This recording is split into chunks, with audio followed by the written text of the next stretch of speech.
نبی صلی اللہ علیہ وآلہ وسلم نے فرمایا کہ ایک بندہ اپنے قدم نہیں ہٹا سکے گا جب تک کہ وہ پانچ چیزوں کے بارے میں جواب نہ دے دے. اور پہلی چیز کیا ہے؟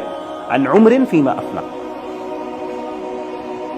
کہ یہ عمر لگائی کہاں پہ تم نے، بتاؤ یہ وقت کہاں پہ صرف کیا. وعن شباب فیما ابلا، اور دوسری چیز آپ صلی اللہ علیہ وسلم نے فرمایا کہ نوجوانی کے بارے میں. جن لوگوں کو اللہ نے جوانی کی عمر دی ہے، علماء بیان کرتے ہیں یہاں پہ حالانکہ عمر کے اندر تو جوانی آئی جاتی ہے،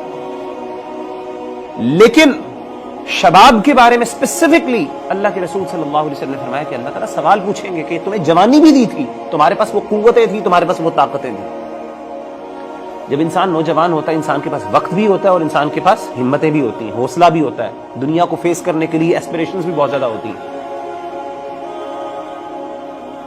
تو یہ چھوٹی چھوٹی ان چیزوں کو ہم کہاں اہمیت دیتے ہیں؟ مجھے بتائیں، یہ ایسی زندگی گزر جاتی ہے اور میں واللہ العظیم حیران ہوتا ہوں ہمارے نوجوانوں کو دیکھ کے، اور میں اپنے بارے میں بھی کرتا ہوں. اللہ نے مجھے ہدایت دی الحمدللہ، اور اللہ تعالیٰ مجھے قائم کرے، اور ہمیں اپنے فخر نہیں کرنا چاہیے. ربنا لا تزغ قلوبنا بعد إذ هديتنا وهب لنا من لدنك رحمة إنك أنت الوهاب.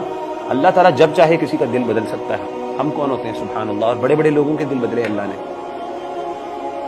لیکن اللہ نے جو ہدایت دی مجھے آج سمجھ آتی ہے. میں حیران ہوتا ہوں ان بھائیوں کی طرف دیکھ دیکھ کے کہ جو پوری زندگی ضائع کر رہے ہیں، they are not even thinking for a moment. ایک لمحے کے لیے ان کو احساس نہیں ہو رہا کہ میں اتنی بڑی اللہ کی نعمت جو ہے، جو اللہ نے مجھے عمر دی ہے، جو زندگی دی ہے، مجھے وقت دی ہے، مہلت دی ہے، میں اس کو ایسے ہی جانے دے رہا ہوں.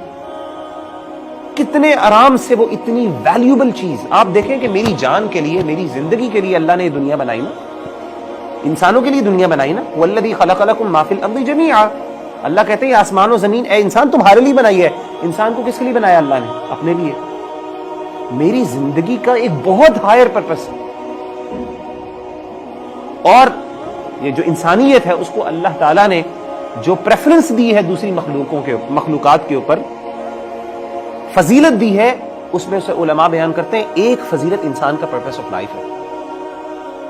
یعنی کیا وہ ایسی چیزیں ہیں جس کی وجہ سے ہم دوسری جو ہے مخلوقات ان سے بہتر ہیں؟ کیا چیزیں ہیں وہ؟ اس میں علماء کہتے ہیں ایک ہمارا ہائر پرپس ہے.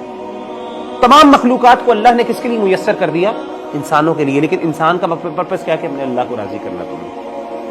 وما خلقت الجن والانس الا ليعبدون. جنات کے حوالے سے بھی یہی بات ہے کہ ان کو کہا کہ تم نے اپنے اللہ کو راضی کرنا. دنیا اور تمام مخلوقات یہ سارے آسمان و زمین تمہارے لیے بنائے گئے، لیکن تم نے اللہ کے لیے، تم اللہ کے لیے، یعنی تم اس سے فائدہ اٹھاؤ اور تم نے اپنے اللہ کو راضی کرنا. لیکن یہ چیزیں میرے بھائیوں میں سمجھتا ہوں کہ لیک آف پرپس، کہ زندگی کا کوئی مقصد نہیں ہے.